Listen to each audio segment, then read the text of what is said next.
Welcome to the playlist of management and entrepreneurship. Now, let's we discuss. We are actually in module two, part A, the final topics, which is related to module two. That is nothing but uh, organization. Okay, that is the organization and staffing. That is the part A. Okay. Now, let's we discuss about today's topic called centralization and decentralization of authority. Okay, let's we concentrate on centralization. What do you mean by the centralization?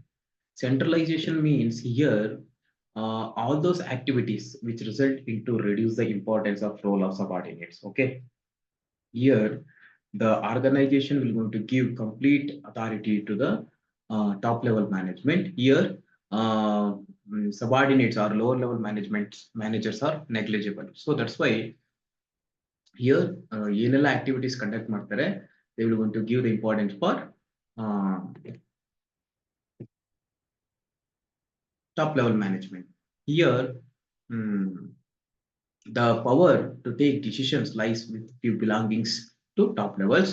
It is generally successful where we are going to use this type of authority is nothing but small scale industries where managers takes all the decisions and subordinates need to implement the decisions. Okay, it's like a dictatorship. Okay, what is the kind of word we can use?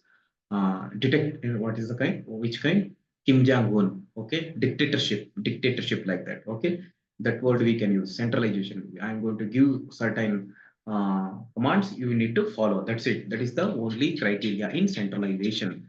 Okay, centralization of authority is very useful whenever emergency decisions are to be taken. Of course, this type of authority is also sometimes it has some advantages like whenever emergency decisions ತಗೊಳ್ಬೇಕು ಅಂದ್ರೆ this kind of authority should be there. Okay, overall idea about centralization means what? Here, complete responsibility or importance they will going to give for top level management.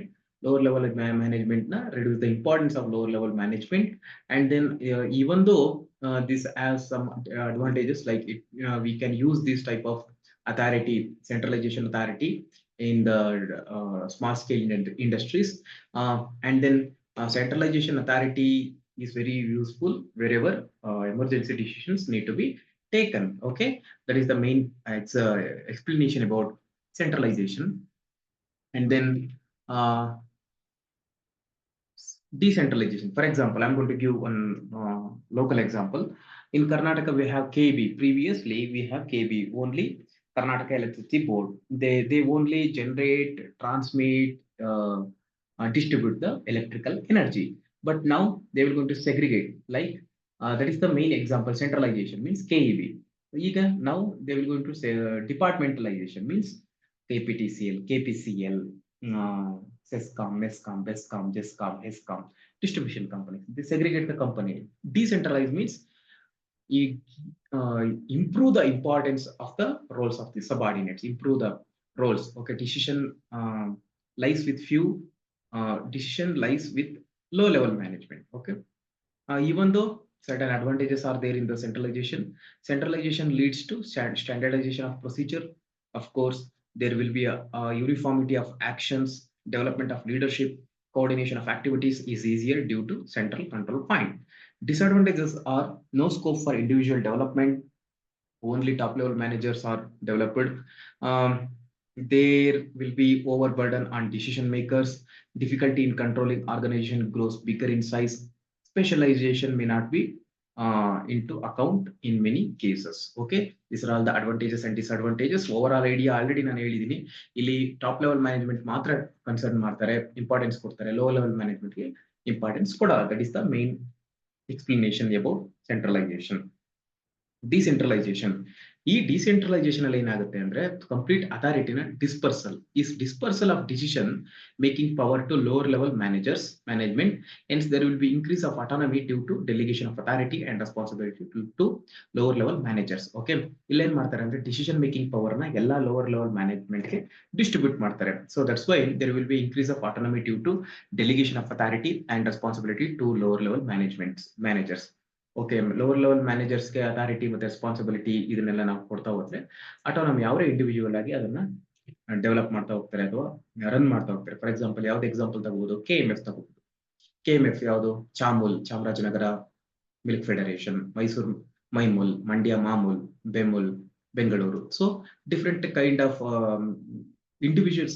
Central is KMF, Karnataka Milk Federation, but small local decentralization companies are Chamul, Maimul, Mamul, Bemul, like that. Okay, here individual authority will going to take care of complete process. Okay, this every activity that leads to increase the importance of the roles of the subordinates may be called as decentralization. Here also some advantages are there. Of course, the burden on top executives reduced. Why? Because KMF main branch people will go to take care about themselves. The only KMF main important works, but locally the decentralized managers will go to take care. So that's why the burden on top executives reduce. There is more scope, diversification, and specialization. Subordinates are motivated to do more work, quick decisions may be taken. Okay, and then decentralization, some disadvantages are there. Lack of coordination due to several power centers, difficulty in control, inexperience may cause losses. The factors that affect the degree of centralization as given below: size of the organization, complexity of organization, spread of activities, availability of competent personal, communication and information system. Okay, now let's we discuss about, I hope all of you understand about centralization and decentralization. Okay, now span of control. Span of control refers to number of subordinates reporting to a manager. Hence, it is a measure of number of subordinates a manager can effectively supervise. A narrow span leads to many levels in which there is a possibility of over supervision. A wide span means few levels in which there may be difficulty in effective supervision. Okay, span of control is nothing but how our manager efficiently efficiently manage how our manager efficiently supervise subordinates.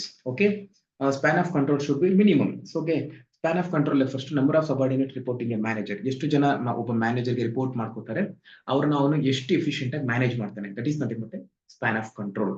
Okay, ಕಡಿಮೆ ಜನ ಇದ್ರೆ we can ಆರಾಮ್ಸೆ manage. If in case ಜನ ಜಾಸ್ತಿ ಆಗ್ತಾ ಇದ್ದಾರೆ ಅಂದ್ರೆ it's very difficult to manage. So that's why here there are two types. Narrow span mean ಒಂದೇ ದಿಕ್ಕಿನಲ್ಲಿ we can straight away we can manage. Okay, that is nothing but narrow span. Wide span means we can't able to effectively supervise. So that's why it is a wide span. Okay, that is the difference between narrow span and wide span. And then let's discuss about next topic called staffing. Staffing is determining the manpower requirement of the enterprise and providing it with adequate competent people at all levels. Of course, staffing is nothing but what determine manpower requirement. ಎಷ್ಟು ಜನ ಬೇಕು ನಮ್ಮ ಆರ್ಗನೈಸೇಷನ್ಗೆ, ಎಷ್ಟು pending ಇದೆ, already ಎಷ್ಟು fill ಆಗಿದೆ, ಅದನ್ನ determine ಮಾಡಬೇಕು, ಕಂಡುಹಿಡಿಬೇಕು. ಅದಾದ್ಮೇಲೆ ಅಡಿಕ್ವೇಟ್ ಕಾಂಪಿಟೆಂಟ್ ಪೀಪಲ್ಸ್ ನ ಆ ಲೆವೆಲ್ಸ್ಗೆಲ್ಲ ನಾವು ಫಿಲ್ ಮಾಡಬೇಕಾಗುತ್ತೆ.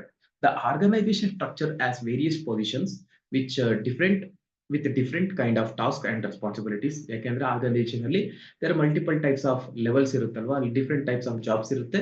ನಾವೇನ್ ಮಾಡ್ಬೇಕಾಗುತ್ತೆ, ಅದಕ್ಕೆ adequate competent people ನ ಹೈರ್ ಮಾಡ್ಬೇಕಾಗುತ್ತೆ.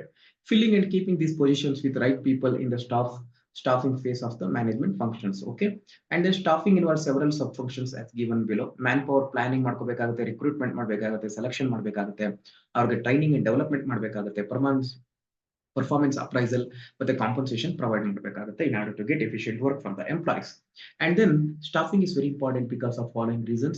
The nature and importance of staffing, that's the first one is it helps to it helps to discovering talented competent workers and developing them to move organization ladder. Staffing is important to put the right person at right job, which result in increased production. It avoids sudden disruption of the production due to shortage of workers, since it plans and fills the position. It maintains harmony, creates a healthy atmosphere in any organization by planning and the promotion. Training needs additional skill required. It plans the requirements of manpower at various time and levels of the project, caters to it. So these are all the nature and importance of staffing. But we need to discover talented people and hire the talented people. We encourage them to move the organization ladder. Staffing is important. Put the right person for right job. Why right person for right job? Because so many people have different creativity. We can't hire everyone who fit for our industry. We need to hire them. Okay, Next one, recruitment. It is a process of identifying the sources of prospective candidates and to stimulate them to apply for the jobs. Okay, recruitment. Staffing is over. Staffing is nothing but what? Determining. ಎಷ್ಟು requirement ಬೇಕು ಅಂತ ನಾವು ಕಂಡುಹಿಡಿಬೇಕು. Recruitment means process. Okay, ಎಲ್ಲೆಲ್ಲಿ ಇದ್ದಾರೆ ಅವರು ಅನ್ನೋದನ್ನ ಹುಡುಕ್ಬೇಕು. Okay, the process of identifying the sources of prospective candidate to stimulate them to apply for the job. ಅವ್ರನ್ನ ಮೋಟಿವೇಟ್ ಮಾಡೋ ತರ ನಾವು ಅಡ್ವರ್ಟೈಸ್ಮೆಂಟ್ ಕೊಡಬೇಕಾಗುತ್ತೆ. Hence is the process of attracting the potential employees to the company. Source of recruitment can be external ಮತ್ತೆ internal, ಎರಡು sources ಇರುತ್ತೆ. Internal ಅಂತ ಹೇಳಿದ್ರೆ ಟ್ರಾನ್ಸ್ಫರ್ ಮತ್ತೆ ಪ್ರಮೋಷನ್ಸ್ ಮುಖಾಂತರ ಮಾಡಬಹುದು. ಎಕ್ಸ್ಟರ್ನಲ್ ಅಂತ ಹೇಳಿದ್ರೆ direct recruitment, advertisements, employment agencies and exchanges, educational institution, re-employment, recommendations, labor union and contracts. Selection. Staffing aitu, recruitment aitu. Next to selection process. It's the process in which the best suitable candidate is selected among the applicants by comparing the qualifications of applicants with the job recruitment and eliminating those who do not match up with recruitment. Okay, here let's consider first staffing means determine what do you mean by staffing. Staffing is nothing but determine the manpower requirement, and then recruitment is nothing but process of identifying sources of prospective candidates. ಎಲ್ಲಿದ್ದಾರೆ ಅಂತ ಹುಡುಕ್ತಾ ಇದ್ದೀವಿ. Next selection. ಅವ್ರನ್ನ ಈಗ ಎಷ್ಟು application ಬಂದಿರುತ್ತೆ ಅದರಲ್ಲಿ very important candidates ನಮಗೆ ಫಿಟ್ ಆಗುವಂತ ಕ್ಯಾಂಡಿಡೇಟ್ಸ್ ನ according to as per comparing qualification ಎಲ್ಲ ಕಂಪೇರ್ ಮಾಡಿ we need to select. Okay, common steps in the selection process ಏನೆಲ್ಲ ಮಾಡ್ಬೋದು ಅಂದ್ರೆ ಅಪ್ಲಿಕೇಶನ್ ಫಿಲ್ಅಪ್ ಮಾಡಬೇಕಾಗುತ್ತೆ, interview process, employment test, checking references, physical medical examination, final interview. Okay, application blank ಅಲ್ಲಿ ನಾವೇನೆಲ್ಲ fill ಮಾಡಬೇಕಾಗುತ್ತೆ, providing the relevant information such as qualifications, experience, competencies etcetera.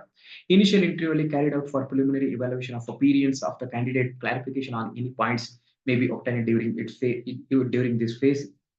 It helps in establishing a friendly relationship between candidate and the organization. Employment test are necessary or further assessing the abilities of candidate. And there are several types of tests used in a selection procedure. Some of those are given below: aptitude test, tests of interest, intelligence test, trait test, personality test. Okay, checking references. Okay, is the carried out for the candidate who have cleared earlier phases. In this stage, the employer tries to obtain some important information related to candidates such as character, past history, background, etc. Physical or medical examination is carried out to evaluate the suitability of physical fitness levels of the candidate. Final interview is carried out for those who cleared all the earlier phases and selected for employment in this phase. The candidate is given an idea about his job prospects in the organization. Okay, this is the whole idea about um, centralization, decentralization, staffing, recruitment, and then selection. I suggest all the students of my class and those who watch in YouTube, please complete any one of these course from Infosys Springboard.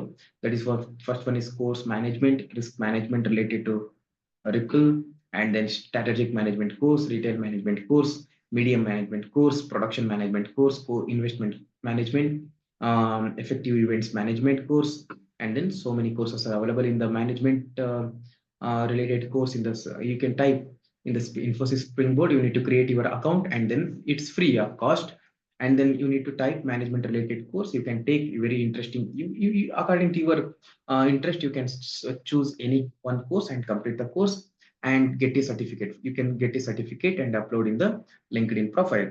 Okay, I request all the YouTube students, please, those who are watching YouTube, please complete any one course and update your certificate in the YouTube comment through the help of link. You can provide link in the comment box. I will go to check.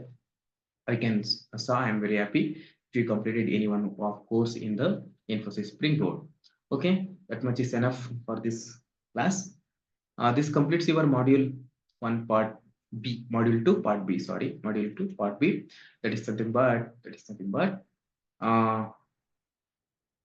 organization and staffing, organization and staffing. Okay, meaning, nature and characteristics of organization, process of organization, principles of organization, departmentalization, committees, meaning, types of committees, centralization versus decentralization of authority, responsibility, span of control, nature and importance of staffing, process of selection and recruitment. Okay, this much is enough for this class. Thank you so much.